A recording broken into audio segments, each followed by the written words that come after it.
नमस्कार दोस्तों, मैं हूं दिनेश केओरा। स्वागत है न्यूज टाइम एसएस न्यूज के इस मंच पर। दोस्तों, पुलवामा फिर से घूमकर सेंटर स्टेज पे आ गया।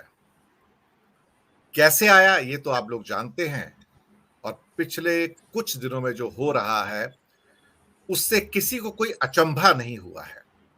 अचंभा इसलिए नहीं हुआ है कि पूरा सच पहले भी सामने नहीं आया था और पूरा सच अब भी सामने नहीं आ रहा है। लोगों के मनों में जो खटका है, जो संशय है, जो डाउट्स हैं, वो पहले भी बरकरार थे और आज भी बरकरार हैं। राजनीति की खूबी यह है कि राजनीति में आपको षड्यंत्रों के अलावा और कुछ नजर नहीं आएगा। यहां हर दीवार के पीछे क्या होता है किसी को कुछ नहीं पता। यहां कुछ नहीं पता कि जैसे कि आज फिर से अजीत पवार का एक इंटरव्यू आता है न्यूज़पेपर में और फिर से वो बीजेपी की ओर झुकते दिखाई देते हैं। कभी पल में माशा पल में तोला, वो कहते हैं, पुरानी कहावत है। कौन कहां जाता है, कौन किसके साथ जुड़ता है, कौन किससे नाता तोड़ता है, सत्ता के खेल में, या ये कहा जाए मोहब्बत और जंग में सब कुछ जायज है साहब। यहां पर पुलवामा यानी कि सत्ता पाने के लिए इंसान कुछ भी कर सकता है। हम किसी पे इल्जाम नहीं लगा रहे हैं, हम भी अपना संशय व्यक्त कर रहे हैं कि पुलवामा का सच क्या है। सत्यपाल मलिक जी ने कुछ बोला तो अमित शाह, उनको याद आया कि आप तो गवर्नर थे, तो उस टाइम आपने सच क्यों नहीं बोला। देखिए, सच जब भी बोला जाए सच ही होता है, और कोई जरूरी नहीं कि उसको 2 साल बाद बोला जाए या 4 साल बोला जाए। जब भी इंसान की आत्मा उसे धिक्कारे और वो कहे नहीं, चल बाहर चलते हैं, सच बोल देते हैं, बहुत हो गया झूठ का अंबर, चल अब बोलते हैं, तो इसलिए ये कहना कि उस समय क्यों नहीं बोला, तो शायद लोग अपने पापों को छुपाने की ट्राई करते हैं, कोशिश करते हैं। पुलवामा का सच क्या है और सीबीआई का बुलावा क्या कहता है। हालांकि आज भी सुना है वो एक पुलिस स्टेशन में जाके बैठे हुए थे, कुछ खाप के उनके लीडर्स मिलने आए थे, तो पुलिस ने पूछा क्या आपके पास परमिशन है। इन्हीं पुलिस वालों से जरा पूछिए, रामनवमी के हजारों प्रोसेशन निकलते हैं, क्या उनके पास परमिशन थी, या और जो छोटे मोटे सैकड़ों जलसे पर डे दिल्ली में और बाकी शहरों में चलते हैं, क्या उनके पास परमिशन होती है, या जो लोग पोस्टर चिपकाते उनके पास परमिशन होती है। तो यहाँ लीगल एंगल तो कभी भी उठा के किसी के ऊपर भी पोस्ट किया जा सकता है, लेकिन हाँ, चूंकि वह गवर्नर थे तो हाथ लगाना मुश्किल है, और दिल्ली पुलिस को फिर बाद में एक सफाई देनी पड़ी कि ये अफवाहें हैं, हमें हमने उनको अरेस्ट नहीं किया है, और वो खुद यहाँ पर चल के आए थे और जब मर्जी चाहे वो जा सकते हैं।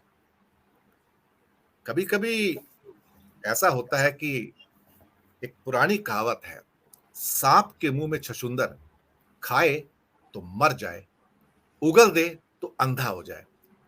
सतपाल मलिक वही हैं जो ना अंदर निगले जा सकते हैं, ना बाहर फेंके जा सकते हैं, और ये आपको हमेशा कचोटते रहेंगे। सच कड़वा होता है, पर हाँ, कभी कभी हॉन्ट करता है। इसी विषय पर बात करने के लिए आज हमारे साथ एक बहुत प्रबुद्ध पैनल मौजूद है। हमारे साथ हैं formerly with the Indian express Haribhai Desai. Doctor साहब नमस्कार, स्वागत है। हरि भाई, हमारे साथ हैं वरिष्ठ पत्रकार धनंजय कुमार जी। सर, आपका भी बहुत बहुत स्वागत है, मुंबई से जुड़ रहे हैं। हमारे साथ हैं DLG2+ यानी कि स्वतंत्र पत्रकार हिमांशु भयानी जी, जो कि अर्थव्यवस्था पर भी पैनी नजर रखते हैं। आपका भी स्वागत है। और हमारे साथ हैं डॉक्टर अनिल जैन जी, वरिष्ठ विश्लेषक। सर जय हिंद, स्वागत है आपका। सबसे पहले हरि भाई, मैं आपके पास ही आता हूं। आपसे मुझे भी मार्गदर्शन मिलता है, और कहीं ना कहीं आपके कहे वचन जो है हमें भी इंस्पायर करते हैं। तो हरि भाई, ये हो क्या रहा है, सच क्या है। कहते हैं झूठ तो 100 पर्दों के पीछे भी नहीं छुपता, एक ना एक दिन तो बाहर आता है, लेकिन कभी कभी देर हो जाती है। लेकिन लगता है सतपाल मलिक जी ने देर नहीं की है, टाइमली बाहर आ गया है। 2019 के पहले यही पुलवामा उनको जिताकर चला गया था, और 2024 के पहले यही पुलवामा फिर से परेशानी का सबब बन गया है। हरि भाई। मैं सत्यपाल मलिक जी की जो बात है उसको बहुत विश्वसनीय समझता हूं। और मेरे ख्याल से वो काफी कुछ उनके लिए भी जोखिम भरा उन्होंने मार्ग अपनाया है, ये मैं भलीभांति मानता हूं। और आज भी जिस प्रकार से यानी आपने स्पष्टता भी करी कि हम लोग मुझे मिलने के लिए आए थे लोग, और मेरे घर में तो जगह नहीं थी, इसलिए ये बाहर आए और अरेस्ट दी, हमने गिरफ्तारी दी। ये सत्यपाल मलिक जी के शब्द थे।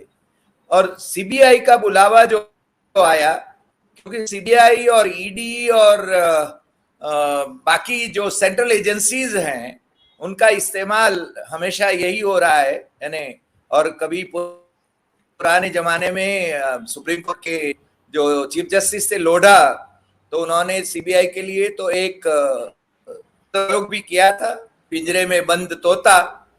तो ये पिंजरे में बंद तोतों का इस्तेमाल हम जनाब बहुत भली भांति जानते हैं कैसे करना, और वो विपक्ष देते हैं। यानी ये नहीं सोचते हैं कि आज इनसे ठन गई तो तुरंत सीबीआई या एनफोर्समेंट नहीं भेजना चाहिए, मगर वो तनिक भी देर नहीं करते। सत्यपाल जी सच बोले हैं ऐसा लग रहा है। राष्ट्रीय सुरक्षा की दृष्टि से पुलवामा का जो आपने जो बयान करा है, आपने जरूर कहा है कि उसमें पाकिस्तान का हाथ था, मगर विस्फोटक 300 किलो विस्फोटक लेकर गाड़ी तक चलती रही, घूमती रही, और इंटेलिजेंस को मालूम पड़े, और यानी प्लेन न दिए जाए, एयरक्राफ्ट न दिए जाए। मुझे कहा होता तो मैं एयरक्राफ्ट दे देता, आपने वो इंटरव्यू में बहुत स्पष्ट कहा था। और मान लीजिए कि कांग्रेस वाले कहते तो वो उनको पाकिस्तान भेजने की बात कर देते, मगर ये तो थे किसान मोर्चा के अध्यक्ष रहे, भारतीय जनता पार्टी के मेंबर ऑफ पार्लियामेंट रहे, राज्यसभा में, लोकसभा में, और मंत्री भी रहे, कई दलों से संबंधित रहे। और मेरे ख्याल से उन्होंने जोखिम उठाया है, और वो जानबूझकर जोखिम उठाया है। उन्होंने सत्य बोला है और उसके नाम उनको भुगतने के लिए वो तैयार हैं। उन्होंने आज कहा है कि वो मरवा भी सकते हैं, तो बोले आप डरते हैं, यानी आप पर जोखिम है, तो बोले ये कमजोरी वाली बात हम न करेंगे। यानी तो मेरे ख्याल से आप अभी जो बोल रहे हैं वो सही है। और ये आदमी 4-4 राज्यों का नरेंद्र मोदी शासन में राज्यपाल रहा, बिहार से लेकर जम्मू कश्मीर से लेकर गोवा से लेकर नॉर्थ ईस्ट के राज्य में। तो मान लीजिए कि उन्होंने जो कहा है उस पर बहस होना चाहिए। और अमित शाह जी तो खैर हम उनको कितनी गंभीरता से लेना चाहिए वो आप भली भांति जानते हैं, मगर राजनाथ सिंह क्यों नहीं बोले? तो राजनाथ सिंह के जमाने का था, गृह मंत्री थे राजनाथ सिंह उस समय। तो मुझे लग रहा है कि आने वाले दिनों में सच थोड़ा और खुलेगा। मेरे ख्याल से सुप्रीमो बड़े परेशान हैं, उनको आलोचना कभी पसंद में तभी भी नहीं आती थी, और हम तो अपना काम करते रहते थे, हम लिखते रहते थे उसमें कोई बिना झिझक के। मेरे ख्याल से वो अपना करें, हम अपना काम करेंगे। जी जी। मैं हिमांशु